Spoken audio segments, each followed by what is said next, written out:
अच्छा, तीसरी जो हमारे पास रिसोर्स होता है, अमेजिंग चार्ट्स के थ्रू भी डॉक्टर्स हमें बिलिंग भेजते हैं। वो एक्सेल टाइप फाइल्स होती हैं, उनको हम कन्वर्ट करते हैं वापस दूसरी रीडेबल फाइल्स के अंदर, और फिर उसको हम डेटा को रीडेबल फॉर्म में ला के वापस वहाँ से एंटर करते हैं मैनुअली डेटा को अपने सॉफ्टवेयर के अंदर। तो बहरहाल जो बिलिंग हमें रिसीव होती है डॉक्टर ऑफिस से, एक तो वो स्कैनिंग के थ्रू आ सकती है, और स्कैनिंग एफटीपी के थ्रू आती है, ईमेल के थ्रू आती है, फैक्स के थ्रू भी आ सकती है। और जो ऑनलाइन मोड्स हैं उसमें EHR यानी इलेक्ट्रॉनिक हेल्थ रिकॉर्ड्स हैं, ये डिफरेंट किस्म के सॉफ्टवेयर होते हैं या डिफरेंट किस्म के पोर्टल्स होते हैं जो डॉक्टर यूज़ करते हैं, और वो हमारे सिस्टम के साथ डायरेक्टली लिंक्ड होते हैं। तो वहाँ से जो है वो बिलिंग का जितना भी वर्क है वो ऑटोमेटिकली हमारे सिस्टम्स के अंदर रिपोर्ट हो जाएगा।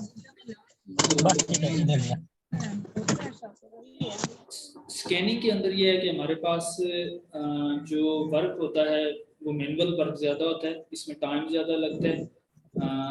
बाज़-औक़ात कुछ फाइल्स रीडेबल फॉर्म में नहीं होती हैं, कुछ डेटा मिसिंग भी हो सकता है, तो इसमें बहुत सारे इश्यूज होते हैं। लेकिन जो इलेक्ट्रॉनिक मोड्स हैं ये है कि हमारे पास डेटा को मिस होने के कोई चांसेस नहीं होते, डेटा में रिलायबिलिटी ज़्यादा होती है, सिक्योरिटी भी ज़्यादा होती है, और दूसरी चीज़ ये कि डेटा की एक्यूरेसी जो है वो बहाल रहती है, तो इसमें किसी भी चीज़ के मिसिंग होने के चांसेस बहुत कम होते हैं। उसके बाद जब डेटा हमारे पास डॉक्टर ऑफिस से रिसीव हो जाता है, तो उसके बाद जो थर्ड स्टेप है वो है हम डेटा को वेरीफाई करते हैं, एंटर करते हैं अपने सॉफ्टवेयर के अंदर या अपने सिस्टम के अंदर। तो डेटा एंट्री का एक पूरा प्रोसेस है, उस प्रोसेस को हम देख लेते हैं कि वो क्या चीज़ है। अब डेटा जब हमारे पास डॉक्टर ऑफिस से रिसीव होता है तो मुख्तलिफ किस्म की चीज़ें हमें रिसीव होती हैं। सबसे पहले जो बेसिक चीज़ है वो पेशेंट का डेमोग्राफिक फॉर्म होता है, या जिसको रजिस्ट्रेशन फॉर्म भी कहा जाता है। उसके ऊपर पेशेंट की सारी इंफॉर्मेशन होती है, जैसे कि पेशेंट का नेम है, उसका एड्रेस है, उसकी इंश्योरेंस की इंफॉर्मेशन है, उसका जिप कोड है, और उसकी जितने भी बाकी चीज़ें हैं पेशेंट के डेमोग्राफिक्स के रिलेटेड, वो सारी चीज़ें हमें उस रजिस्ट्रेशन फॉर्म या डेमोग्राफिक शीट के ऊपर रिसीव होती हैं। वो सारी चीज़ें हमने वेरीफाई करके अपने सॉफ्टवेयर के अंदर एंटर करनी होती है मैनुअली। और दूसरी चीज़ जो हमें डॉक्टर ऑफिस से रिसीव होती है वो सुपर बिल, उसको हम कहते हैं डॉक्यूमेंट को सुपर बिल। सुपर बिल एक ऐसा डॉक्यूमेंट होता है जिसके ऊपर प्रोवाइडर ने यानी डॉक्टर ने वो सारी इंफॉर्मेशन लिखी होती है जो सर्विसेज उसने पेशेंट को प्रोवाइड की होती है। इसमें पेशेंट की डिजीज के हवाले से डिटेल होती है, यानी पेशेंट को क्या डिजीज है और डॉक्टर ने उसको क्या सर्विसेज प्रोवाइड की हैं। तो ये दो चीज़ें हमें बेसिकली रिसीव होती है प्रोवाइडर ऑफिस से डेटा एंट्री के लिए।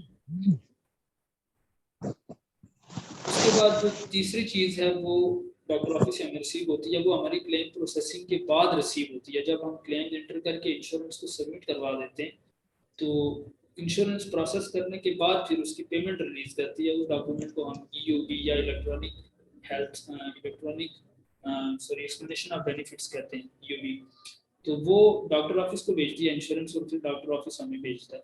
तो ये 3-4 किस्म के जो बेसिक डॉक्यूमेंट्स हैं जो डॉक्टर ऑफिस से हमें रिसीव हो सकते हैं। सबसे पहला जो है वो रजिस्ट्रेशन फॉर्म या पेशेंट डेमोग्राफिक फॉर्म है, जिसके ऊपर पेशेंट की सारी इंफॉर्मेशन होती है, उसके name, zip code, date of birth, address, insurance की इंफॉर्मेशन, ये सारी चीज़ें उसके डेमोग्राफिक फॉर्म के ऊपर होती है या रजिस्ट्रेशन फॉर्म के ऊपर होती है। दूसरी चीज़ जो डॉक्टर ऑफिस से हमें रिसीव होती है वो सुपर बिल है। सुपर बिल के ऊपर पेशेंट के क्या डिजीज़ थी, डॉक्टर ने उसको क्या सर्विसेज प्रोवाइड की हैं, ये सारी डिटेल्स जो हैं वो सुपर बिल के ऊपर हमें रिसीव होती है। और तीसरी जो है वो पेमेंट की इंफॉर्मेशन होती है। पेमेंट की इंफॉर्मेशन हमें EOB के ऊपर रिसीव होती है, जो डॉक्टर ऑफिस हमें मेल आउट जो स्कैनिंग के थ्रू भेज देता है। यानी पेपर फॉर्म में जो डॉक्यूमेंट होता है पेशेंट जिसके ऊपर पेमेंट की इंफॉर्मेशन होती है उसको हम EOB कहते हैं, एक्सप्लेनेशन ऑफ बेनिफिट्स। और जो इलेक्ट्रॉनिक फॉर्म में हमारे पास डॉक्यूमेंट आता है पेमेंट्स, उसको हम ERA या इलेक्ट्रॉनिक रेमिटेंस एडवाइस कहते हैं। तो ये कुछ डॉक्यूमेंट्स होते हैं जो प्रोवाइडर ऑफिस से रिसीव होते हैं और हमने उनको अपने सिस्टम में एंटर करना होता है। अच्छा, अब सुपर बिल के ऊपर क्या क्या इंफॉर्मेशन होती है, जैसे मैंने आपको बताया CPT कोड होते हैं, डायग्नोसिस कोड्स होते हैं। तो CPT कोड्स जो होते हैं ये एब्रिविएशन है current procedural terminology. CPT code से मुराद ये है ऐसे कोड्स होते हैं जो डॉक्टर्स पेशेंट्स को सर्विसेज देते हैं, इन कोड्स में उन सर्विसेज की इंफॉर्मेशन होती है। जैसे कि अगर किसी डॉक्टर ने किसी पेशेंट का कोई टेस्ट परफॉर्म किया है तो वो टेस्ट जो है वो हमारे पास एक कोड की शक्ल में आएगा। ये 5 हिस्सों के कोड्स होते हैं, इनमें न्यूमेरिक भी हो सकते हैं, अल्फा न्यूमेरिक भी हो सकते हैं। तो ये जो कोड्स हैं 5 डिजिट्स के या 5 अल्फा न्यूमेरिक नंबर्स के जो कोड्स होते हैं, इनको हम सीपीटी कोड्स कहते हैं, करंट प्रोसीजर टर्मिनोलॉजी। इन कोड्स के ऊपर डिटेल होती है कि इन कोड्स में ये डिटेल होती है कि पेशेंट को क्या सर्विसेज प्रोवाइड की गई थी। फर्ज करें एक पेशेंट हॉस्पिटल में गया, उसको हॉस्पिटल में एडमिट किया गया, तो एडमिशन के लिए एक अलग से सीपीटी कोड यूज होगा। कोई पेशेंट अगर डॉक्टर के ऑफिस में चेक करवाने के लिए गया तो उसके लिए अलग से सीपीटी कोड होगी। तो किसी पेशेंट ने अगर कोई चेकअप करवाया है, कोई टेस्ट करवाया, तो उसके लिए अलग से CPT code.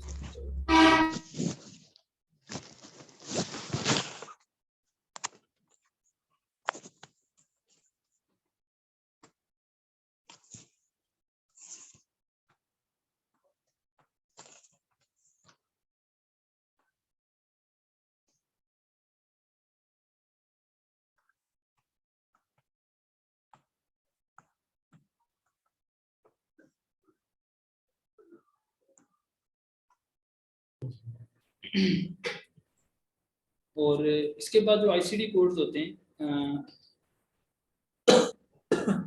International classification of disease, इसमें ये होता है कि डिजीज के हवाले से इंफॉर्मेशन होती है, यानी किसी पेशेंट को क्या डिजीज थी उसकी सारी इंफॉर्मेशन आईसीडी कोड्स के ऊपर होती है। तो ये दो बेसिक चीजें होती हैं जो सुपर बिल के ऊपर हमें रिसीव होती हैं। इसके अलावा सुपर बिल के ऊपर पेशेंट की इंश्योरेंस की इंफॉर्मेशन होती है और डेट ऑफ सर्विस होती है, यानी वो डेट जिस डेट को पेशेंट ने डॉक्टर ऑफिस को विजिट किया है, जिस डेट को उसका चेकअप हुआ है या जिस डेट को उसने विजिट किया डॉक्टर ऑफिस को, उसको हम डेट ऑफ सर्विस कहते हैं। तो सुपर बिल के ऊपर पेशेंट का नेम होगा, डेट ऑफ बर्थ होगी, डेट ऑफ सर्विस होगी और आईसीडीज और सीपीडी कोड्स की सारी इंफॉर्मेशन होगी सुपर बिल्स के ऊपर। यहाँ तक अगर किसी का कोई क्वेश्चन है, कोई डिस्कस करना चाह रहा है तो आप पूछ सकते हैं।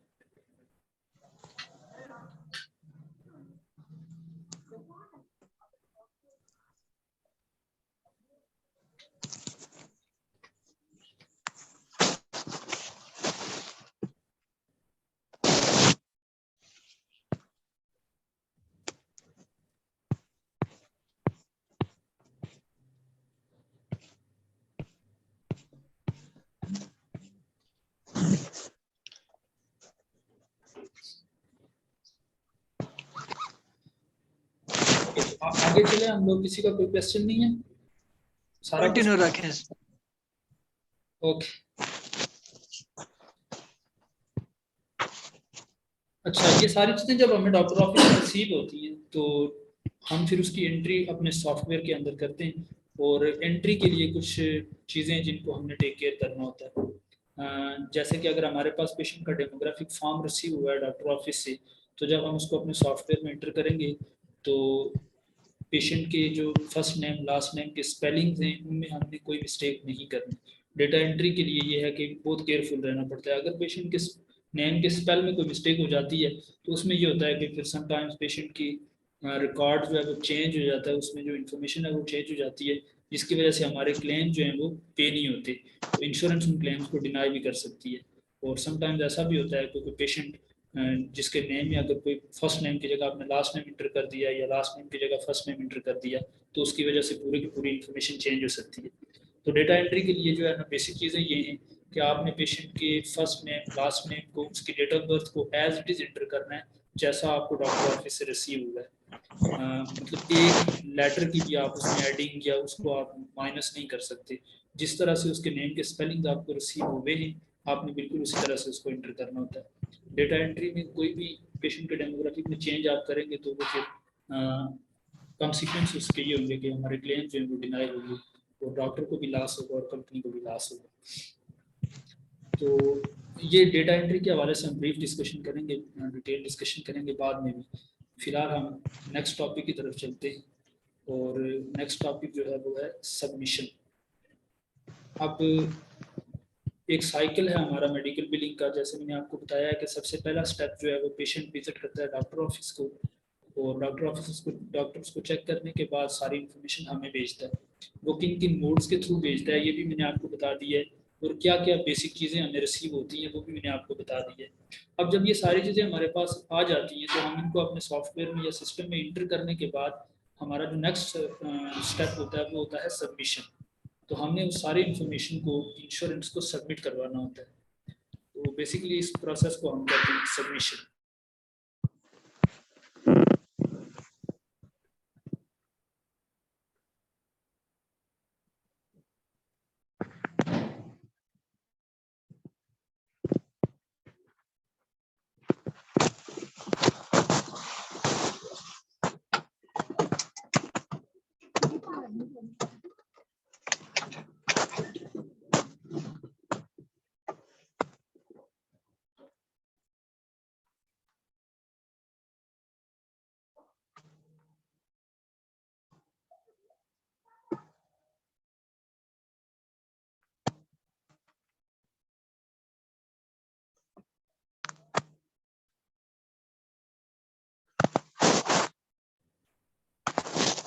आवाज आ रही है आप सबको मेरी?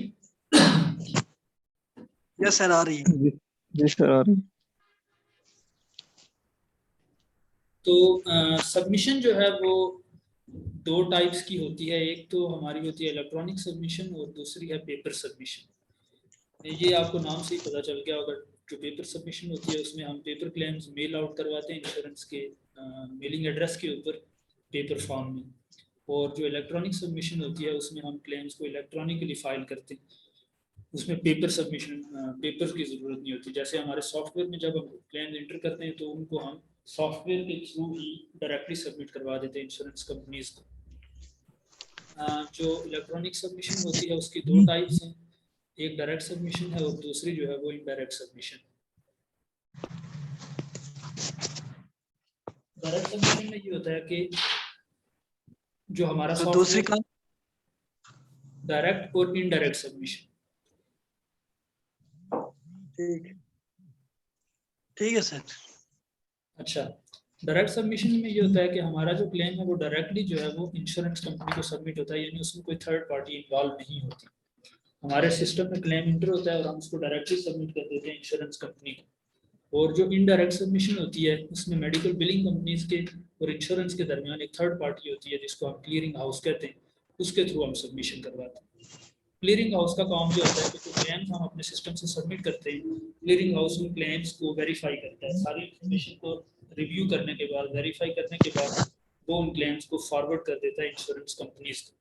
अगर क्लेम्स के अंदर किसी भी किस्म का कोई इशू है, कोई इंफॉर्मेशन मिसमैच कर रही है या कोई इंफॉर्मेशन रॉन्ग सबमिट हुई हुई है, तो क्लियरिंग हाउस जो है वो हमारे क्लेम्स को रिजेक्ट करता है और वापस हमारी तरफ भेज देता है। फिर हम उन रिजेक्शंस को सॉल्व करते हैं और सॉल्व करने के बाद हम रीसबमिट कर देते हैं क्लेम्स को इंश्योरेंस कंपनीज को। ये रिजेक्शंस कैसे सॉल्व होती है, किस तरह की होती है, ये हम बाद में डिटेल में डिस्कस करेंगे इसके ऊपर। तो ये है हमारा सबमिशन प्रोसेस। एक है पेपर सबमिशन और दूसरी है इलेक्ट्रॉनिक सबमिशन। पेपर सबमिशन में हम पेपर फॉर्म में क्लेम सबमिट करवाते हैं और इलेक्ट्रॉनिक सबमिशन में हम डायरेक्टली जो है वो अपने सॉफ्टवेयर से क्लेम सबमिट करते हैं इंश्योरेंस कंपनीज को।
अच्छा, सबमिशन में सबमिशन टाइप्स की समझ आ गई आपको? ये रही डायरेक्ट और इनडायरेक्ट सबमिशन। जी, डायरेक्ट सबमिशन में ये होता है कि मेडिकल बिलिंग कंपनीज के दरमियान और इंश्योरेंस कंपनीज के दरमियान कोई थर्ड पार्टी इन्वॉल्व नहीं होती। हम जो क्लेम एंटर करते हैं अपने सॉफ्टवेयर में वो डायरेक्टली हम इंश्योरेंस कंपनीज को सबमिट कर देते हैं। और इनडायरेक्ट सबमिशन में ये होता है कि मेडिकल बिलिंग कंपनीज के दरमियान और इंश्योरेंस कंपनीज के दरमियान एक थर्ड पार्टी इन्वॉल्व होती है जिसको हम क्लियरिंग हाउस कहते हैं। पहले हम क्लेम सबमिट करते हैं, वो क्लियरिंग हाउस को जाते हैं, क्लियरिंग हाउस उन क्लेम्स को वेरीफाई करता है और वेरीफाई करने के बाद वो फॉरवर्ड करता है इंश्योरेंस कंपनीज को। अगर क्लेम में किसी भी किस्म की कोई एरर है, कोई मिस्टेक है, कोई इन्फॉर्मेशन गलत है, तो उस केस में क्लियरिंग हाउस क्लेम्स को रिजेक्ट करके वापस हमें भेज देता है। हम उन क्लेम्स के रिजेक्शन को सॉल्व करते हैं और सॉल्व करने के बाद वापस उनको इंश्योरेंस कंपनीज को सबमिट करवा देते हैं। ओके। जहाँ तक अगर किसी का कोई क्वेश्चन है, कुछ पूछना चाहता है, कोई डिस्कस करना चाहता है, तो आप कर सकते हैं।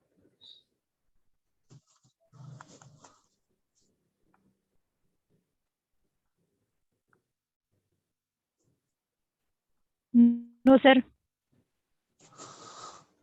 सारी चीजें क्लियर हैं?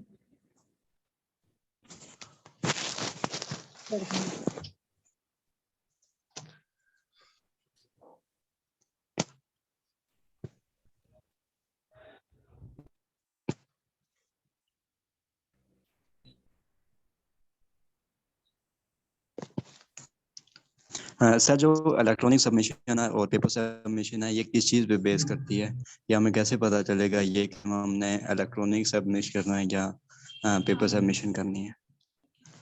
असल में होता ये है कि कुछ इंश्योरेंस कंपनीज ऐसी होती हैं जो इलेक्ट्रॉनिक सबमिशन को एक्सेप्ट नहीं करती, इलेक्ट्रॉनिक क्लेम्स एक्सेप्ट नहीं करती, और उन इंश्योरेंस की हमारे पास डिटेल होती है।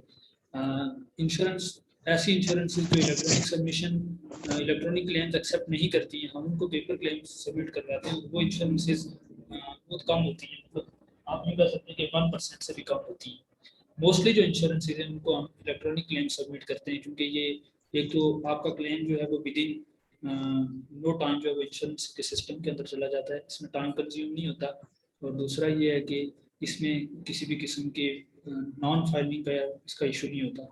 पेपर क्लेम में समटाइम्स ये होता है कि उसमें जब हम क्लेम मेल आउट करवाते हैं तो बाज़ औक़ात क्लेम्स इंश्योरेंस को पहुंचते हुए बहुत टाइम लग जाता है, और समटाइम्स ऐसा होता है कि क्लेम इंश्योरेंस को जाता ही नहीं। तो इसलिए ज़्यादातर जो हमारा फोकस होता है वो इलेक्ट्रॉनिक सबमिशन के ऊपर होता है। तो मोस्टली जो इंश्योरेंसेज हैं वो इलेक्ट्रॉनिक क्लेम्स एक्सेप्ट करती हैं और हम उनको इलेक्ट्रॉनिक सबमिशन ही करते हैं।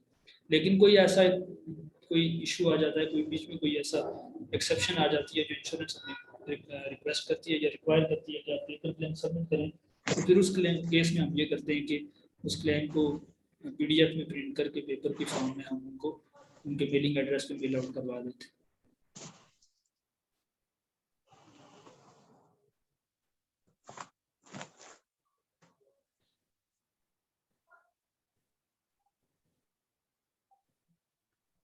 और किसी का कोई क्वेश्चन हो इस हवाले से पूछ सकते हैं।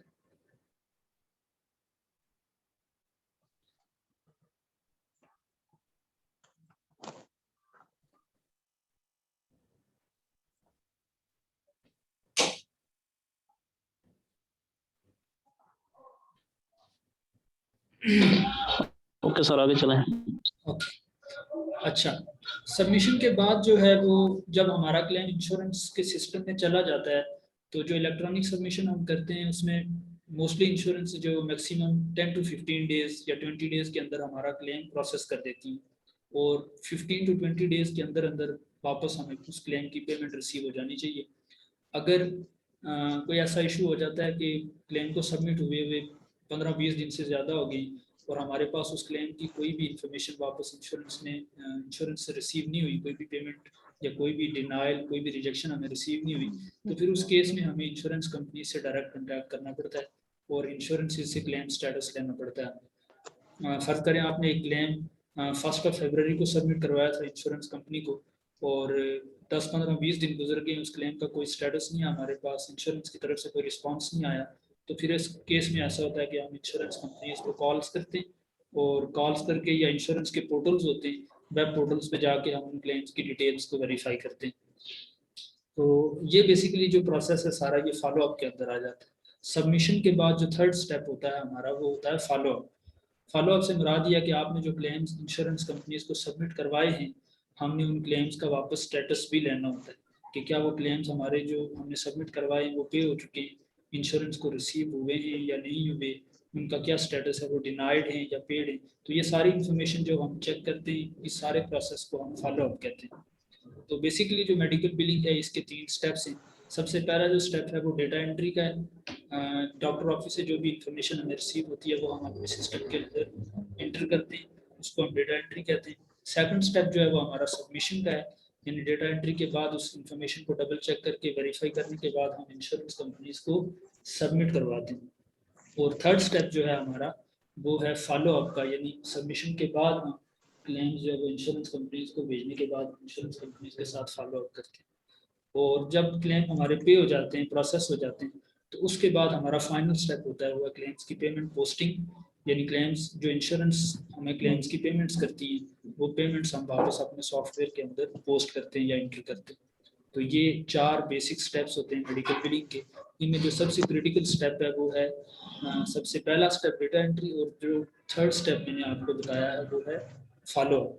ये 2 स्टेप्स अगर आपके परफेक्ट होंगे तो आपकी जो मेडिकल बिलिंग का प्रोसेस है वो स्मूथ रहेगा और आपको किसी भी तरह की जो है वो डिफिकल्टीज का सामना नहीं होगा। लेकिन अगर इन स्टेप्स के अंदर किसी भी किस्म की केयरलेसनेस है तो फिर उस केस में हमें डिनाइल भी ज़्यादा रिसीव होंगे, हमारे जो इश्यूज हैं वो भी ज़्यादा होंगे।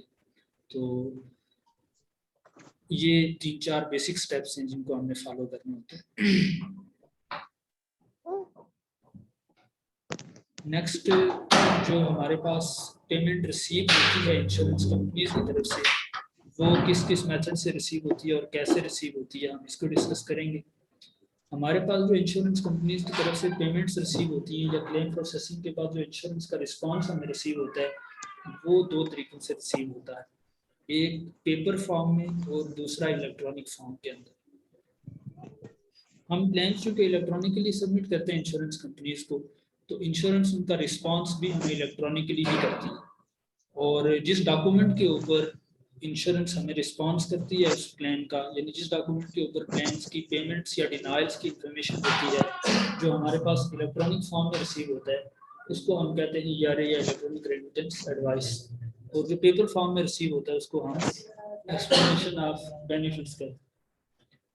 तो इससे आगे हम कंटिन्यू करेंगे 15 मिनट के बाद। अजान का भी टाइम हो गया है, नमाज के बाद हम इसको कंटिन्यू करते हैं, ठीक है। सर ये क्लास हमारे नमाज के बाद हो जाए करीब। सॉरी आपकी आवाज नहीं आ रही। ये क्लास अगर नमाज के बाद इसका टाइम रखते हैं आप तो। नमाज के बाद काफी डिले हो जाता है, चाहे कल से हम करते हैं ना इसको 6 बजे रखते हैं। मैं डिस्कस करूंगा सर उनसे, कल से 6 बजे कर लेंगे, ठीक है। सर उनसे बात करें ना, वो टाइम बहुत अच्छा है 6 बजे।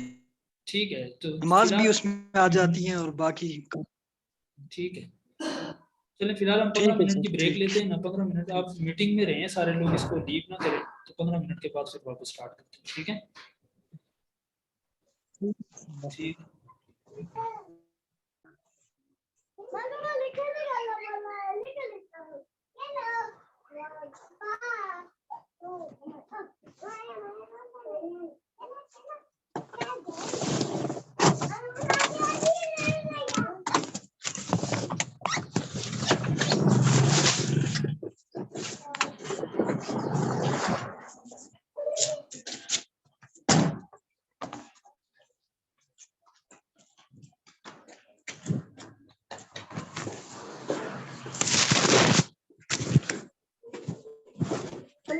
जी दिमाग से चलने बेटा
अस्सलाम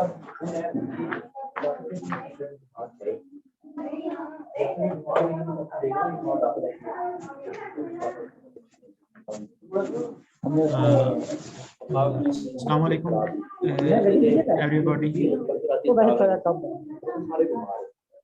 मैं मोहम्मद ताहिर बात कर रहा हूँ। ई सराउंडिंग में एज HR मैं वर्क कर रहा हूँ। मैं आप सबसे गुजारिश करूँगा अगर किसी ने कोई बात करनी हो तो अपना माइक ऑन किया करें, अदरवाइज इसको अनम्यूट नहीं रखा करें। भैया फैजान, क्या आप मुझे सुन रहे हैं? यार ये बहुत शोर मेरी आवाज़ आ रही है? सुन रहे हैं हम।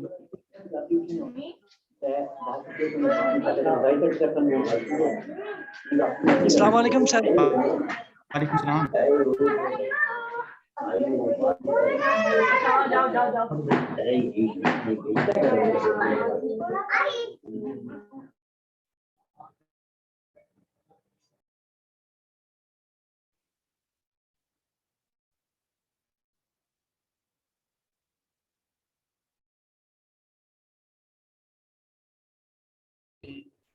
ERA electronic remittance advice. ERA और EOBs के ऊपर सेम इंफॉर्मेशन होती है, लेकिन फर्क यह है कि एक पेपर फॉर्म में होती है और दूसरी इलेक्ट्रॉनिक फॉर्म के अंदर होती है। समटाइम्स ऐसा होता है कि EOBs के ऊपर थोड़ी डिटेल्ड इंफॉर्मेशन होती है, यानी फर्ज करें अगर कोई क्लेम हमारा पे नहीं हुआ किसी रीजन से, किसी वजह से डिनाई हो गया है, तो उसके ऊपर डिनाइल की डिटेल इंफॉर्मेशन होती है as compare to ERA। EOB जो है वो इंश्योरेंस कंपनी उसकी एक कॉपी डॉक्टर ऑफिस को मेल आउट करती है और दूसरी कॉपी जो पेशेंट को जाती है और फिर डॉक्टर ऑफिस हमें वो EOB की कॉपी हमें भेजता है। ERA जो होती है वो डॉक्टर को या पेशेंट को नहीं जाती, बल्कि वो डायरेक्टली बिलिंग कंपनीज के सिस्टम के अंदर आती है, हमें रिसीव होती है और हम वहाँ से पेमेंट की इंफॉर्मेशन अपने सिस्टम के अंदर पोस्ट कर देते हैं। अगर तो क्लेम पेड है और उसके अंदर कोई किसी किस्म का इशू नहीं है तो हम डायरेक्टली वो पेमेंट अपने सिस्टम के अंदर पोस्ट कर देते हैं। लेकिन अगर क्लेम के अंदर कोई भी इंफॉर्मेशन गलत गई थी या कोई इशू है क्लेम के साथ, तो फिर उस केस में इंश्योरेंस हमारा क्लेम डिनाई कर देती है और वो डिनायल रीजन जो है वो EOB और ERA के ऊपर मेंशन होती है। हम उस रीजन के अकॉर्डिंगली क्लेम के ऊपर एक्शन लेते हैं और क्लेम को ठीक करने के बाद, करेक्टिव एक्शन लेने के बाद हम उस क्लेम को वापस रीसबमिट कर देते हैं इंश्योरेंस कंपनीज को। वो डिनाइल्स किस तरह के हो सकते हैं और डिनाइल्स के ऊपर हम कैसे काम करते हैं, ये हम डिटेल में डिस्कस करेंगे बाद के सेशंस के अंदर। तो ये दो मोड्स हैं पेमेंट के, EOB और ERA, जिनके थ्रू हमें पेमेंट रिसीव होती है। अगर फर्ज करें आपके पास कोई इंश्योरेंस ऐसी है जिसकी ERAs भी नहीं आ रही और प्रोवाइडर आपको EOBs भी नहीं भेज रहा, तो हमारे पास वेबसाइट्स के सूरत में या कॉल्स की सूरत में भी रिसोर्सेज मौजूद होते हैं, उसके थ्रू भी इंफॉर्मेशन दे सकते हैं। इंश्योरेंस की वेब पोर्टल्स होते हैं, हम पोर्टल्स पे जाके क्लेम्स की सारी डिटेल्स दे सकते हैं और उसके अलावा हम डायरेक्टली इंश्योरेंस को कॉल्स भी कर सकते हैं और कॉल्स के थ्रू भी हम पेमेंट या डिनाइल्स की इंफॉर्मेशन ले सकते हैं।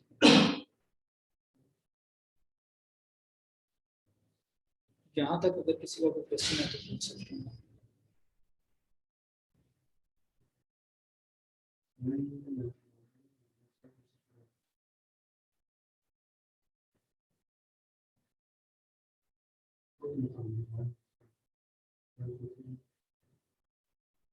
आवाज आ रही है आप लोगों को?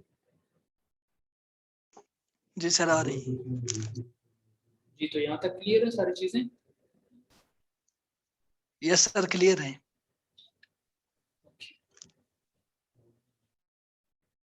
तो आज चूंकि पहला सेशन है मैं डिस्कस भी कर लूँगा सर अजीम से टाइमिंग के हवाले से भी, और कुछ अगर इसकी स्लाइड्स वगैरह अवेलेबल हो तो मैं स्लाइड्स भी अरेंज कर दूँगा। तो कल से मैं आपको इन्फॉर्म कर दूँगा, टाइमिंग अगर चेंज होगी तो 6 बजे से हम कल स्टार्ट करेंगे इसको। तो आज हम यहीं पे इसको वाइंड अप करते हैं। किसी का अगर कोई क्वेश्चन है ओवरऑल कल के सेशन के हवाले से, आज के सेशन के हवाले से, तो आप क्वेश्चन कर सकते हैं। सारे के नोट्स अगर हैं तो शेयर कर दे प्लीज। जी क्या हुआ, आवाज नहीं आ रही आपकी? आज का लेक्चर है, इसके नोट्स अगर अवेलेबल हैं तो सेंड कर रहे हैं। कोई भी कह रहा हूँ आपको कि मेरे पास नोट्स या स्लाइड्स वगैरह कुछ भी नहीं है। मैं आपको ज़ुबानी बता रहा था आज, तो अगर स्लाइड्स अवेलेबल हुई इसकी मेरे पास तो मैं आपसे शेयर कर दूँगा। Okay sir, thank you. ठीक है। Thank you. फिर आज इसको वाइंड अप करते हैं यहीं पे। किसी का कोई क्वेश्चन हुआ अगर सेशन के हवाले से तो पूछ सकते हैं। इसकी क्लासेस कितनी होंगी और क्लासेस मेरे ख्याल से एक हफ्ता तो और चलेगी। अच्छा ठीक है। चलें ठीक है, फिर इसको वाइंड अप करते हैं और कल इंशाल्लाह स्टार्ट करते हैं इसका। ठीक है, थैंक यू सर। अल्लाह हाफिज़।